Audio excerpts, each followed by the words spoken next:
একটা দুটা নয় বরং 100টা খুন করেছে। সে 99 জন মানুষকে হত্যা করার পর ফতোয়া খুঁজে বেড়াচ্ছিল যে আমার তওবা কবুল হবে কিনা। একজন আবেদের কাছে গিয়েছে। আবেদ আর আলেম কিন্তু এক জিনিস না।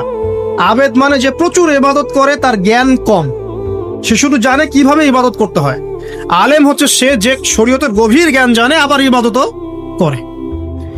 আবার যারা জ্ঞান আছে আমল নাই, সেও কিন্তু প্রকৃত আলেম না। প্রচুর জ্ঞান আছে কিন্তু জ্ঞান অনুযায়ী আমল করে না, সেও কিন্তু প্রকৃত আলেম নন। এবার আসেন তো, এই আবেদের কাছে গিয়ে সে বলছে আমার কি ক্ষমা হবে? আমি 99টা খুন করেছি। সে বলল তোমার আবার ক্ষমা? তোমার ক্ষমা নাই। তখন এই ব্যক্তি এই আবেদকে হত্যা করে 100টা খুন পূর্ণ করলো, ওকেও সে মেরে ফেলছে। আমার ক্ষমাই হবে না তো তোর বেঁচে থাকার কি দরকার, তুইও মর। কি বুঝতে পারলেন? বর্তমান বিশ্বের উগ্র মাথার পলিটিশিয়ানদের মতো অবস্থা। আমার দেশের সমস্যা, তোর দেশ পারমাণবিক বোমের উড়াই দিব, মানে এরকম একটা অবস্থা। তো আল্লাহ রাব্বুল আলামিন এই ব্যক্তির মধ্যে একটা চেতনা তৈরি করলেন যে আমাকে তওবা করতে হবে। সে তখন সার্চ করতে লাগলো আরো কোনো আলেম আছে কিনা। এরপর অনেক দূরে একজন আলেমের সন্ধান পাওয়া গেল। সে সেখানে গেল, তাকে গিয়ে বলল আমার কি ক্ষমা হবে? সে আলেম তাকে বলল হ্যাঁ, তোমারও ক্ষমা হতে পারে, যাও তুমি ইস্তেগফার করো এবং এই এলাকা থেকে অন্য এলাকায় চলে যাও। মানে যে এলাকায় তুমি অনেকদিন ছিলে, যেখানে তুমি অনেক পাপ কাজ করেছো, এখানে থাকার দরকার নাই। তওবা করে তুমি অন্য কোথাও চলে যাও, নতুন একটা জীবন শুরু করো। এখানে থাকলে হবে কি, তোমার স্মৃতিগুলো তোমাকে তাড়িয়ে বেড়াবে এবং মানুষ তোমাকে খারাপ নজরে দেখতেই থাকবে, তুমি তখন কষ্ট পাবে। এই জন্য তুমি চলে যাও। তো চলে যেতে যেতে সে রাস্তায় ইন্তেকাল করে। এবার তার রূহ নিবে কে? এই জন্য দুদল ফেরেশতা আসছেন, জান্নাতি এবং জাহান্নামী। তাদের মধ্যে বাক বিতরটা হচ্ছে কে রূহ নিয়ে যাবে। তো জাহান্নামের ফেরেশতারা বলছেন সে এতগুলো খুন করেছে, তার রূহটা আমরা নিব। আর জান্নাতি ফেরেশতারা বলছেন না, সে তওবা করতে এসেছিল, অতএব সে আল্লাহর অভিমুখী হয়েছে, তার রূহটা আমরা নিব। আল্লাহ পাক এখানে একটা কৌশল করলেন।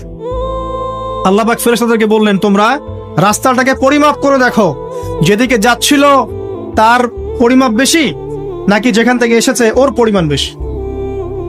আল্লাহ পাক জমিনকে আদেশ করলেন হে জমিন তুমি প্রশস্ত হয়ে যাও। এবার পরিমাপ করে দেখা গেল সে তওবার দিকে আসছিল, এর পরিমাণটা বেশি।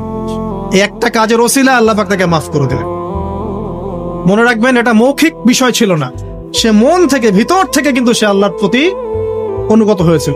এই মনের বিষয়টা আল্লাহ ছাড়া কেউ জানে না। আপনি দেখতে পারেন সমাজে অনেকে দাড়ি টুপি পাগড়ি জুব্বা সব লাগিয়ে ঘুরছে, বিশ্বাস করেন তাদের মনটা এমনও হতে পারে যে জানোয়ারের চেয়েও কুৎসিত, এমনও হতে পারে।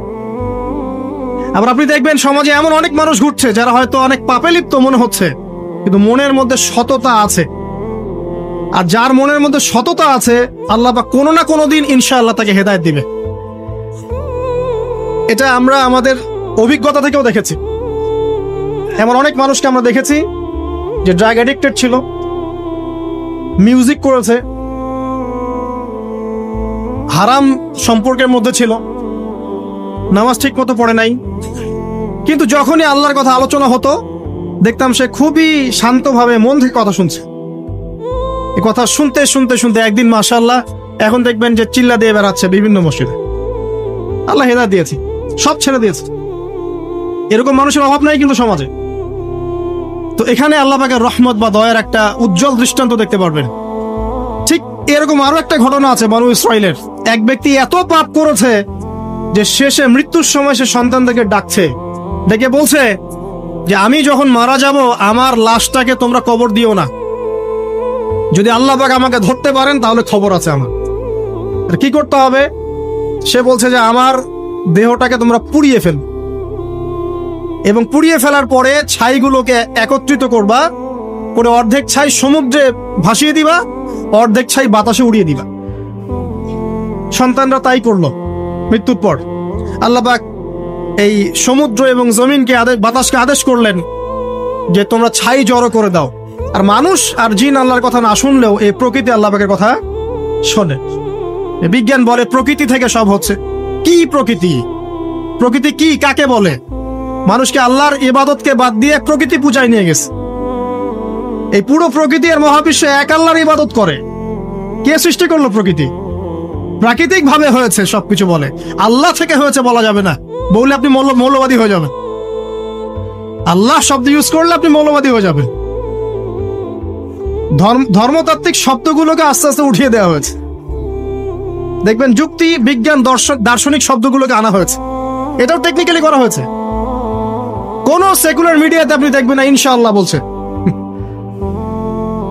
ইনশাআল্লাহ প্রমাণ করবে যে আপনি আস্তিক না নাস্তিক। তো প্রকৃতিকে আল্লাহ পাক আদেশ করলেন, এই সমুদ্র ছাই জড়ো করো, এই বাতাস ছাই জড়ো করো। তারা ছাই জড়ো করে দিল। এই ব্যক্তিকে বলা হচ্ছে তুমি জীবিত করে, আল্লাহ পাক বলছেন তুমি যে এই কাজটা করেছিলে, লিমা ফাআলতা হাদা, তুমি এই কাজটা কেন করেছো? তখন এই ব্যক্তি উত্তর দিচ্ছে, মিন খাশিয়াতিকা ইয়া রাব্বি ওয়া আনতা আ'লাম। হে আল্লাহ, আমি আমার বুঝে যা এসেছে আপনার ভয়েই আমি এই কাজটা করেছি, আর আপনি খুব ভালো করেই জানেন যে আমি আপনার ভয়ে করেছি নাকি অন্য কোনো কারণে করেছি। মানে আপনি আমার মনের কথা জানেন।